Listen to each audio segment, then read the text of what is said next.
इस वक्त साडे नाल ने अखिल भारतीय महासमिति के भगत सिंह ते वरिंदर यादव। सर स्वागत है, नमस्कार। नमस्कार जी।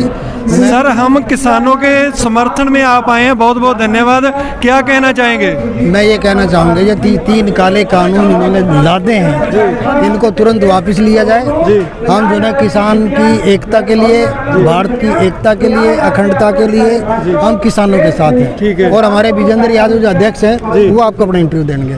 विजेंद्र जी नमस्कार, स्वागत है। सर आप इस किसान मोर्चे में आए हैं, किसानों के समर्थन में क्या कहना चाहते हैं संक्षेप में मोदी सरकार के बारे में?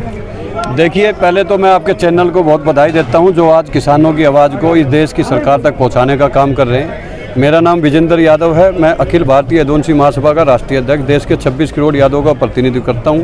आज हम किसान संगठनों को यादव समाज की ओर से समर्थन देने आए हैं और इस आंदोलन के अंदर लगातार पूरे दिल्ली के, चाहे वो टिकरी बॉर्डर हो, चाहे सिंगू बॉर्डर हो, चाहे वो बुराड़ी बॉर्डर हो, चाहे वो जयपुर बॉर्डर हो, चाहे वो गाजीपुर हो, तमाम यादव समाज जो है अन्नदाता के साथ खड़ा हुआ है इस संघर्ष के अंदर। और मैं आपके चैनल के माध्यम से बताना चाहता हूं, जो 5 जून को जो ये 3 कृषि अध्यादेश काला कानून लाकर जो इस किसान अन्नदाता जो देश का पेट भरता था और इसका बच्चा जो सीमा की रक्षा करता था, उसको एक अपने ही खेत में मजदूर बनाने का जो षड्यंत्र रचा जा रहा है और जो अडानी अंबानी के हाथों में कृषि क्षेत्र को जो बेचने का षड्यंत्र रचा जा रहा है, इसके खिलाफ लगातार, वैसे तो 3 महीने से आंदोलन चल रहा है, लेकिन लगातार 26 नवंबर से पहली बार इतिहास में ऐसा आंदोलन है जो दिल्ली के बॉर्डरों पर ही नहीं, अमेरिका, कनाडा, ऑस्ट्रेलिया, ब्रिटेन, कोई पूरे वर्ल्ड का ऐसा देश नहीं जो आज अन्नदाता के साथ ना खड़ा हुआ। और सबकी एक ही मांग है कि ये कृषि काला कानून अन्नदाता के फेवर में नहीं है, ये अडानी अंबानी और सरकार के फेवर का। इसलिए इस कृषि काला कानून को तुरंत वापस ले लीजिए। लेकिन इस देश का प्रधानमंत्री लगातार तारीख पे तारीख देकर 6 बार तक कर चुका, लेकिन कहीं भी उसने एक भी बात इस कृषि काला कानून को वापस लेने की बात नहीं करी। उन्होंने बार बार कमेटी की बात करी, संशोधन की बात करी। इसका मतलब कहीं ना कहीं इस आंदोलन को तोड़ने का षड्यंत्र रचा जा रहा है, कहीं ना कहीं किसानों को कमजोर करने का षड्यंत्र। लेकिन अन्नदाता बिल्कुल देशभक्त है और उसने निर्णय ले लिया आर पार की लड़ाई के लिए। मोदी जी चाहे हमें 26 जनवरी को किसान रेजिमेंट से 26 जनवरी की परेड निकालनी पड़े, चाहे हमें और शहादत देनी पड़ जाए, क्योंकि कोई भी परिवर्तन, कोई भी आंदोलन बिना त्याग, बिना बलिदान, बिना शहादत के आज तक कामयाब नहीं हुआ। लेकिन अब की बार किसान ने आर पार का निर्णय ले लिया है और ये जो खालिस्तान से, विदेशी फंडिंग से, टुकड़े टुकड़े गैंग से, चाहे जिस मर्जी से इसको जोड़ दीजिए, ये बिल्कुल पेवर पूरे देश के देशभक्त अन्नदाताओं का आंदोलन है। और जो ये मीटिंगें कर 700 पंचायतें कर रहा है, जो अपने मंत्रियों की ड्यूटी लगा दी, खुद कच्छ में और मध्य प्रदेश में ये किसानों से मीटिंग कर रहा। मैं कहना चाहता हूँ माननीय प्रधानमंत्री जी, किसान कच्छ में नहीं बैठा हुआ, मध्य प्रदेश में नहीं बैठा हुआ, वो सिंगू बॉर्डर पर बैठा हुआ है। आपका फर्ज है, इसी अन्नदाता की वोट की ताकत से आप सत्ता में बैठे हो और आज इस अन्नदाता को आज इस ठंड के अंदर, कोरोना काल के अंदर मरने पर मजबूर कर दिया। 22 से 28 जो सिंगनी के जाए वीर किसान शहीद हो चुके हैं, उनको नमन करता हूं। और इसका जिम्मेवार इस देश का हिटलरशाही तानाशाही प्रधानमंत्री है और इसको जवाब देना पड़ेगा और ये कृषि काला कानून वापस लेना पड़ेगा। माननीय प्रधानमंत्री ने सोचा कोरोना काल का डर दिखाकर सारी कंपनियों को बेचने का षड्यंत्र चला, सारे बैंकों को बेचने का षड्यंत्र चला। कृषि क्षेत्र 60% जो देश की अर्थव्यवस्था को मजबूत करता है और सबसे ज्यादा अन्न पैदा कर देश नहीं पूरी दुनिया का पेट भरता है। मैं आपको बताना चाहता हूँ, आजादी से पूर्व भी हिंदू, मुस्लिम, सिख, ईसाई सभी महापुरुषों ने, वीरों ने मुगलों और अंग्रेजों के खिलाफ इस देश को आजाद कराया। और आजादी के बाद भी जितनी लड़ाइयाँ हुई है या जितने भी लोगों ने इस आंदोलन के माध्यम से या देश के धर्म बचाने में, हर धर्म के लोगों ने, हिंदू, मुस्लिम, सिख, ईसाई ने देश की नींव रखी है, देश के निर्माण में भूमिका निभाता है, देश की अर्थव्यवस्था को मजबूत करता है। लेकिन माननीय प्रधानमंत्री और जो आरएसएस जो संघ है, उनकी एक राजनीतिक साजिश के तहत जब 14 से आए, हिंदू मुस्लिम मंदिर मस्जिद के नाम पर लड़ाया जा रहा है। अब उन्होंने सोचा इसको शाइनिंग बाग के नाम पर सुप्रीम कोर्ट में केस डाला कर, मतलब इन्होंने हिंदुओं के नाम पे भी हिंदुओं से भी छल किया, हिंदुओं से भी छल किया। ये सबसे बड़ा गद्दार है इस देश का जो नरेंद्र मोदी आया। जब तक ये सीट पर बैठा रहेगा, जब तक इस देश में अमन शांति नहीं रहेगी। हिंदू मुस्लिम और अब हिंदुओं को और सिखों से लड़ाने का षड्यंत्र जो इसका फैल हो चुका है, इसके बाद ये कहीं ना कहीं इसको टुकड़े टुकड़े गैंग से, आतंकवादी से जोड़ना चाहता है। मैं कहना चाहता हूं माननीय प्रधानमंत्री जी, जितनी बैरिकेड आपने आज बॉर्डरों पर लगाई है, अगर इतनी बैरिकेड चाइना और पाकिस्तान के जम्मू कश्मीर पर लगाते तो आज इस देश की 1 इंच भी सीमा चाइना और पाकिस्तान के कब्जे में नहीं होती। ये देश के प्रधानमंत्री जानता है और देशभक्तों के सामने आज बैरिकेड लगाकर इनको रोकने का काम किया। ये बिल्कुल रुकने वाले नहीं है। माननीय प्रधानमंत्री जी, आप जो इस कोरोना काल के अंदर जो डर दिखाकर जो एजेंसियां, चाहे LIC बेचने का काम हो, रेल बेचने का, एयर इंडिया बेचने का, चाहे पेट्रोलियम बेचने का, चाहे गैस बेच दिया, आज सारी की सारी संस्थानें अडानी अंबानी के हाथ में चले गई। इस बिल से 1 साल पहले 9000 गोदामों कैसे स्वीकृति दे दी? कैसे FCI के 40-40 लाख में जो 400 करोड़ रुपए में गोदाम अडानी बेचने लग रहा? कैसे हमारी जो अपनी जमीन है सरकारी, कैसे 40-40 लाख में 100 एकड़ जमीन अडानी अंबानी को देने का काम? कैसे हमारी भारतीय रेल के नाम को भारतीय रेल अडानी के नाम से रेल चला दी? कैसे उनके सैकड़ों एकड़ के गोदामों पर जो उन्होंने बनाए हैं, इन किसानों को बिल लागू होने के बाद जो उसकी फसल को रखेंगे, वहां पर एक रेल की पटरी बिछा दी। मैं कहना चाहता हूं आज भी देश के अंदर ना शिक्षा, ना स्वास्थ्य है, ना रोड है। रेल पहुंचानी है तो उस आखिरी कन्याकुमारी से कटक तक पहुंचाइए, आपको शिक्षा मत तक पहुंचाइए। आप कहीं ना कहीं इस भारतीय रेल को भी अडानी का और अंबानी का नाम देकर उनके गोदाम तक अपने रेल की पटरी बिछाने का काम किया। ये देश बर्दाश्त नहीं करेगा। हम जान चुके हैं आप पूंजीपति और अडानी अंबानी के हाथ में खेले 2014 से। हम सर आपको बताना चाहेंगे थोड़ा चैनल पर, पंजाब में लुधियाना से मोगा निकाल भी दी गई है प्राइवेट रेलवे लाइन। देखिए, मैं वही तो चीज बताना चाह रहा हूँ, पंजाब में है और एक हरियाणा के अंदर भी ऐसे निकाल दी गई है और उसमें बाकायदा भारतीय रेल पर अडानी रेल लिख दिया गया।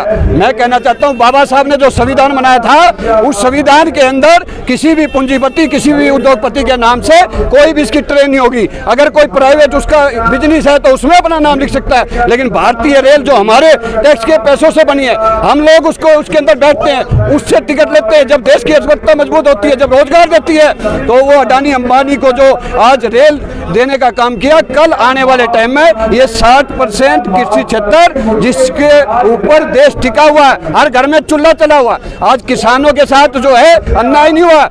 जो भी पूरे भारत और दुनिया के अंदर जो चूल्हा जलता है उसके ऊपर भी मार पड़ेगी। जितने आड़ती हैं जो किसान के अन्नदाता के साथ खड़े होकर दुख सुख में उसका साथ देते थे, उन आड़तियों को मारा जा रहा है। और कहीं ना कहीं आने वाले टाइम में इसी जो सरकारी मंडियां हैं और जो प्राइवेट मंडियां ये बनाएंगे, ये कहते हैं कि हमारा MSP खत्म नहीं होगा, कहीं भी बेच सकते हो। मैं आपसे पूछना चाहता हूँ, पहले भी MSP थी, लेकिन फिर 1800 साढ़े 1800 की चीज 1100 में कैसे बिक रही है, 800 में कैसे बिक रही है, 1400 में कैसे बिक रही है? क्यों नहीं उसके ऊपर कानून बनाते? इस कानून की बजाय स्वामीनाथन की रिपोर्ट लागू कीजिए, उसके MSP रेट पूरे राज्य में लागू कर दीजिए, किसान की आय दुगनी हो जाएगी। किसान को कर्ज मुक्त कर दीजिए, किसान को बिजली पानी फ्री दे दीजिए, किसान के ऊपर जो पराली बिजली बिल लादा है उसको वापिस ले लीजिए और किसान आयोग का गठन कर और चेयरमैन एक किसान को बना दीजिए ताकि दुख सुख में किसान का साथ दिया जाए। वो तो काम करना नहीं, लेकिन इस कोरोना काल के अंदर इस देश को बेचने का षड्यंत्र जा रहा है।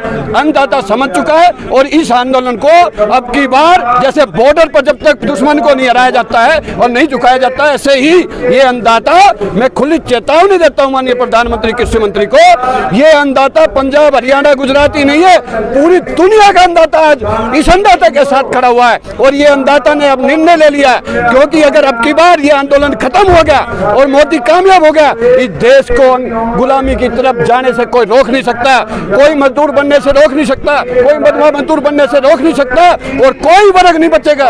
इसलिए हमें इस आंदोलन को मजबूत करना है। मैं आपके माध्यम से कहना चाहता हूँ, पूरे देश के हर घर में चूल्हा चलता है, उसको भी किसानों के साथ आना चाहिए। हर जात और हर वर्ग को आज अन्नदाता के साथ खड़ा होना चाहिए और चाहे वो सरकारी कर्मचारी हो चाहे वो हो, सबको आकर इस आंदोलन को मजबूत करना चाहिए। और अगर आने वाले टाइम में इन्होंने ये वापस नहीं लिया तो ये अन्नदाता मोदी को घर से नहीं निकलने देगा, संसद भवन का घेराव करेगा, हर MLA एमएलए-एमपी को घर से नहीं निकलने दिया जाएगा और आने वाले टाइम में इनको वोट की और संगठन की ताकत से भी हराने का काम किया जाएगा, क्योंकि ये सरकार समर्थन से नहीं जीती हुई, ये ईवीएम से जीती हुई है, संविधान को तोड़ रही है, लोकतंत्र को तोड़ रही है। इसलिए देश के लोगों को आज इनसे यहाँ भी खतरा है, क्योंकि जहाँ वोट की ताकत खत्म कर दी गई, किसी छतर निजी हाथों में दे दिया गया, सारे सरकारी एजेंसियां विदेशी हाथों में दे दी गई, तो हम ईस्ट इंडिया कंपनी के बंधुआ मजदूर बन जाएंगे। कहीं ना कहीं हम बंधुआ मजदूर के रूप में जो आज सुविधा हमारे मिल गई खत्म हो जाएगी। इसलिए यादव समाज अन्नदाता के साथ पूरे देश में खड़ा हुआ है और इस आंदोलन के अंदर जब तक ये आर पार की लड़ाई है, जब तक हम मोदी को तानाशाही इतलाशाही को नहीं झुका देंगे और इस 22 जवानों को जो शहीद हुए इनको शहीद का दर्जा 1 करोड़ रुपए और आवास और नौकरी देने का काम करिए, ये देश के प्रधानमंत्री को करना चाहिए। और मध्य प्रदेश कच्छ की बजाय सिंघू बॉर्डर आकर किसानों के बीच में बैठकर इनकी मांग पूरी करनी चाहिए, तब वो अन्नदाता के फेवर का आदमी है। वरना सबका साथ सबका विकास नहीं, अडानी का साथ और सबका विनाश करने का काम किया। आज बेटी बचाओ बेटी पढ़ाओ का नारा था, आज बेटियों के साथ, दलित पिछड़ों की बेटियों के साथ अत्याचार अन्याय हो रहा है, रेप हो रहे हैं, बलात्कार हो रहा है, फर्जी इनकाउंटर, फर्जी मुकदमे हो रहे हैं। कहाँ है देश का प्रधानमंत्री? कहाँ आज आरएसएस जो भारतीय किसान संघ उनका है, वो पहले 10 दिन आया, उसके बाद से गायब हो गया। ये सब ढोंगोचले हैं, ये देशद्रोही लोग हैं। उस समय भी अंग्रेजों के साथ खड़े हुए थे। सर आपने कहा देश की बेटी की बात की है, और जो कंगना रनौत है वो भी तो इस देश की बेटी है, वो बोल रही है कि आतंकी है। आपकी विचारधारा क्या? देखिए, जो भी फिल्म सिटी है उसमें 10% को छोड़कर अपने फायदे के लिए इस देश की संस्कृति और हमारे युवा युवतियों को गलत संस्कृति की तरफ ले जाने का षड्यंत्र नजर आ रहा है। वो ऐसी फिल्में बनाकर हमारी संस्कृति को खत्म करने का काम करिए अपने पैसे के लिए, अपने फायदे के लिए, और वो भाजपा से जुड़ी हुई है। आने वाले टाइम में उसको भाजपा कहीं ना कहीं लड़ाने का काम करेगी। इसलिए कंगना रनौत को भी कहना चाहता है, ये एक अन्नदाता, अगर अब की बार अगर एक भी अन्नदाता देश के खिलाफ अगर आवाज उठाने की बोलने की कोशिश की तो कंगना रनौत को भी घेर लिया जाएगा, उसका भी पुतला दहन, उसके खिलाफ भी आंदोलन किया जाएगा। इसलिए हम उन फिल्म सिटी वालों पे कोई हमें उनसे मतलब नहीं, क्योंकि वो देश की संस्कृति को खराब करने वाले हैं। इसलिए देश भक्त ये अन्नदाता जो है अब की बार इस तानाशाही इतलाशाही को झुकाकर काला कानून वापस लेगा। जय जवान जय किसान, काला कानून वापस लो, अन्नदाता की मांगे पूरी करो, स्वामीनाथन रिपोर्ट लागू करो, किसान का कर्जा मुक्त करो, किसान आयोग का गठन करो। जय जवान जय किसान।